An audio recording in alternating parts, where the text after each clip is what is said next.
नमस्कार साथियों, Patels today quiz में आपका हार्दिक स्वागत है। दोस्तों, आज का जो प्राइज क्वेश्चन है उसको आप स्क्रीन पे देख पा रहे हैं। इससे जो लास्ट डे जो प्राइज क्वेश्चन था उसका सही आंसर था डी।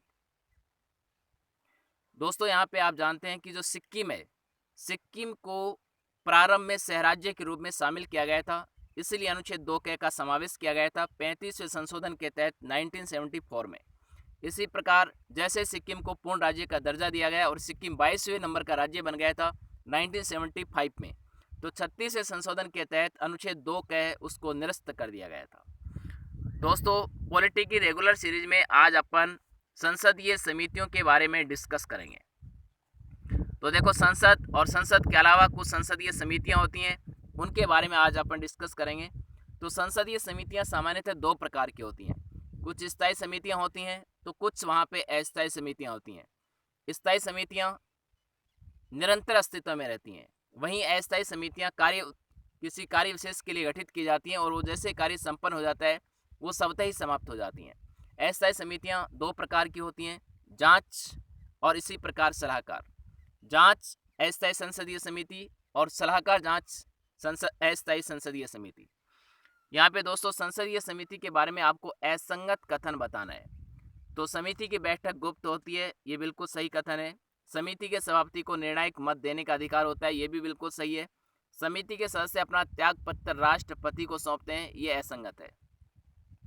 दोस्तों, समिति का सदस्य अपना त्याग पत्र अपने सदन के अध्यक्ष या सभापति को सौंपता है, ये आपको ध्यान रखना है। तो इसलिए आपका राइट आंसर है सी। समिति में गणपूर्ति समिति की कुल सदस्य संख्या का 1/3 भाग होती है, ये भी बिल्कुल सही है। वहीं सदन के लिए गणपूर्ति की सदस्य संख्या 1/10 है। इससे नेक्स्ट क्वेश्चन है क्वेश्चन नंबर 2। निम्नलिखित में से कौन सी स्थायी समिति नहीं है?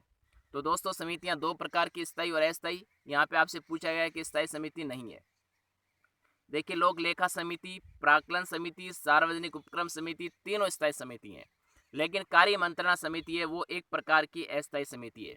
यहाँ से यही ऑप्शंस देके क्वेश्चन ये भी पूछा जा सकता है कि निम्नलिखित में से कौन सी वित्तीय समिति नहीं है? तो वित्तीय समिति भी कौन सी नहीं है? कार्य मंत्रणा समिति नहीं है, यही आपका आंसर आएगा। इसके अलावा देखो, यहाँ पे कार्य मंत्रणा समिति है वो राज्यसभा में और लोकसभा में दोनों में अलग अलग समितियां होती हैं। लोकसभा की कार्य मंत्रणा समिति की सदस्य संख्या 15 होती है, वहीं राज्यसभा की कार्य मंत्रणा समिति की सदस्य संख्या 11 होती है। कार्य मंत्रणा समिति का प्रमुख कार्य जो होता है वो सदन में कार्य को, जो विधायी कार्य हैं उसको सुनिश्चित करने के लिए समय का प्रबंधन करना इसका प्रमुख कार्य होता है। और कार्य मंत्रणा समिति की प्रमुख विशेषता है कि इसका जो अध्यक्ष होता है वो उस सदन का अध्यक्ष होता है। जैसे मान लो लोकसभा की कार्य मंत्रणा समिति है तो उसका अध्यक्ष लोकसभा का, उसका सभापति लोकसभा का अध्यक्ष होगा। इसी प्रकार राज्यसभा की कार्य मंत्रणा समिति है तो उसका सभापति राज्यसभा का सभापति होगा, ये आपको ध्यान रखना है। इसके अलावा एक समिति और होती है नियम समिति।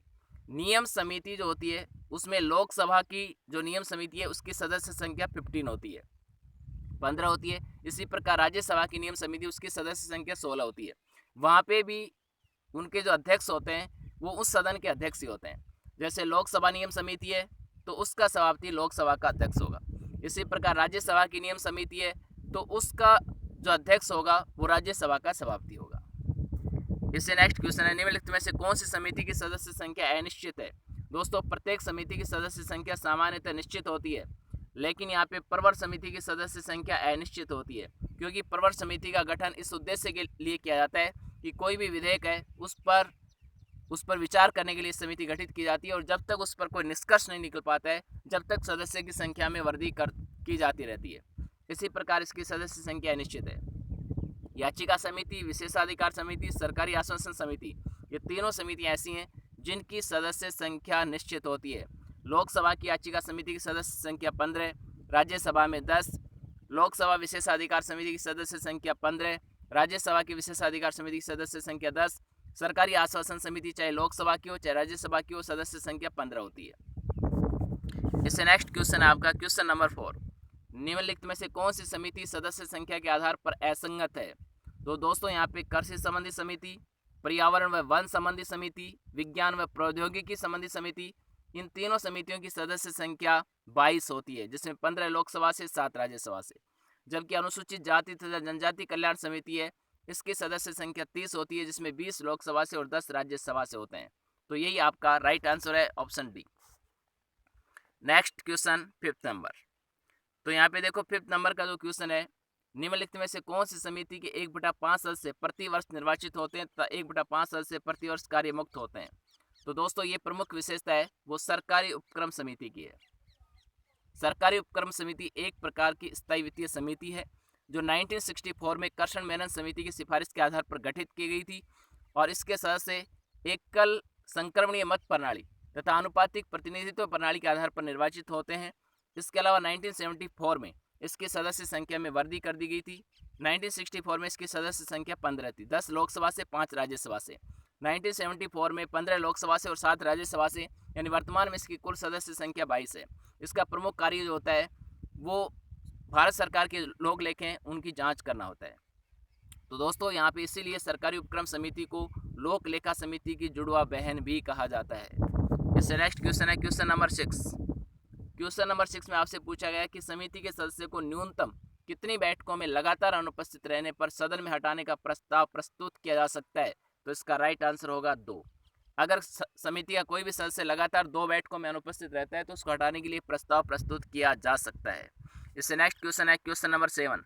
लोक लेखा समिति के संदर्भ में असंगत कथन कौन सा है। दोस्तों यहाँ पे लोक लेखा समिति एग्जाम की दृष्टि से बेहद महत्वपूर्ण समिति है। बार बार एग्जाम में लोक लेखा समिति से क्वेश्चन रिपीट होते हैं। इस समिति की कुल सदस्य संख्या 22 है जिसमें से 15 लोकसभा से और 7 राज्यसभा से। राज्यसभा के सदस्य केवल सह सदस्य के रूप में होते हैं, इनको मतदान करने का अधिकार नहीं होता है।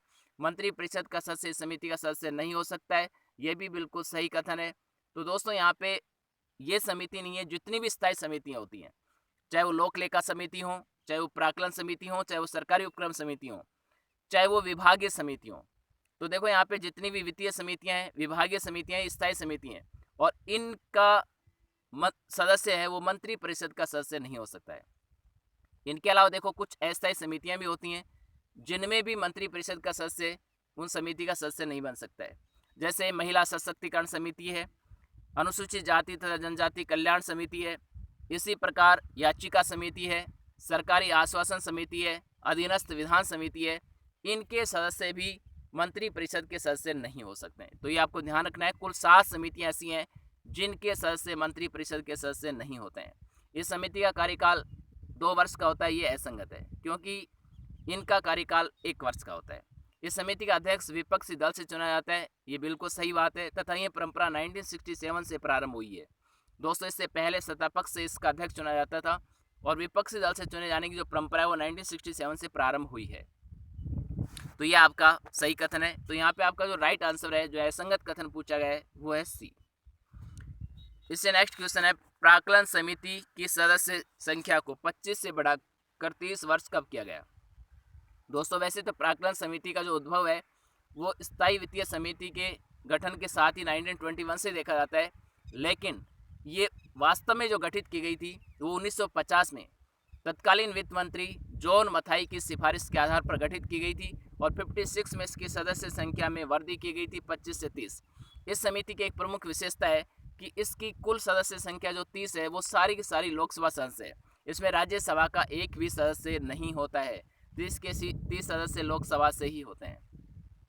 प्राक्कलन समिति का प्रमुख कार्य होता है सुझाव देना, इसीलिए इसको सुझावकारी समिति भी कहा जाता है। ये प्रशासनिक दक्षता मितव्ययता के बारे में जो वैकल्पिक सुझाव देना है, इसके अलावा संसद में किस प्रकार से प्राक्कलन को प्रस्तुत किया जाए, किस प्रकार से नीतिगत प्राक्कलन की सीमाओं के तहत संसद से धन निकाला जाए, इस प्रकार के सुझाव देती है। इसका हर जो कार्य है उसमें आपको सुझाव देखने को मिलेगा, इसीलिए इसको सुझावकारी समिति भी कहा जाता है। इससे नेक्स्ट क्वेश्चन है क्वेश्चन नंबर 9। निम्नलिखित में से कौन सी समिति का सभापति राज्यसभा का सदस्य नहीं हो सकता है। दोस्तों यहाँ पे बहुत ही दिलचस्प क्वेश्चन है क्योंकि यहाँ पे उस समिति में राज्यसभा का सदस्य होते हुए भी वो उसका सभापति नहीं बन सकता है। तो ये इसका राइट आंसर है सरकारी उपक्रम समिति। देखिए लोक लेखा समिति में 15 सदस्य लोकसभा के होते हैं, 7 राज्यसभा के, तो वो तो अपने आप में वैसे अलग हो जाता है क्योंकि उसमें राज्यसभा के सदस्य केवल सह सदस्य के रूप में होते हैं, तो सभापति होने का मतलब ही नहीं है। यहाँ पे सरकारी उपक्रम समिति है, इसकी सदस्य संख्या वही 15 + 7 है, लेकिन यहाँ पे राज्यसभा का सदस्य किसी भी हालत में सभापति नहीं बन सकता है। इसमें भी 20 + 10 होते हैं, 20 लोकसभा 10 राज्यसभा। पुस्तकालय समिति में कुल 9 सदस्य होते हैं, 6 लोकसभा से और 3 राज्यसभा से। तो यहाँ पे दोस्तों यहाँ पे इसका राइट आंसर है बी। इससे नेक्स्ट क्वेश्चन है आपका निम्नलिखित में से कौन सा कार्य लोक लेखा समिति का नहीं है? तो लोक लेखा समिति के कार्य भी इंपॉर्टेंट है, वहां से भी क्वेश्चन पूछा जाता है। इसका प्रमुख कार्य है नियंत्रक तथा महालेखा परीक्षक की रिपोर्ट का निरीक्षण करना। इसलिए दोस्तों यहाँ पे नियंत्रक जो महालेखा परीक्षक है, इसको लोक लेखा समिति, पब्लिक अकाउंट जो कमेटी है, उसका मित्र या मार्गदर्शक भी कहा जाता है। तो ये आपका सही कथन है।